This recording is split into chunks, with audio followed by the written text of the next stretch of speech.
কোন দেশে আমরা বসবাস করি? ৬৬ বছরের এক বৃদ্ধ মহিলাকে ধর্ষণ করে। ভিডিওটি দেখেন, শেষ পর্যন্ত কথাগুলো শোনেন। ডাক্তারি চিকিৎসা করতে হবে তো।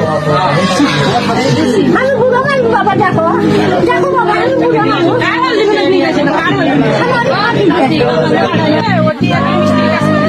সুপ্রিয় দর্শক, আমরা যেখানে ধর্ষণ করা হয়েছিল ওই বৃদ্ধকে, সেই স্পটে আমরা এই মুহূর্তে আছি। আপনারা দেখতে পাচ্ছেন না, এই যে দেখেন, এখানেই ধর্ষণ করা হয়েছিল সেই বৃদ্ধকে।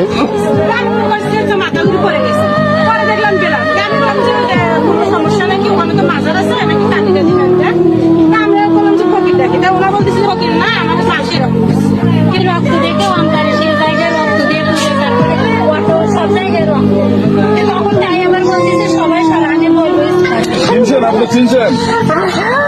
আমি বলি না, আমি চিনছি, আরো সামনে ডাকি, আমি দেখে নেবো, আমি দেখে নেবো, সেই হাসপাতালে দেয়া করলো না, পাঠালো না, আমি দেখে নেবো, সাহস না পাতি। দেখো বাবা,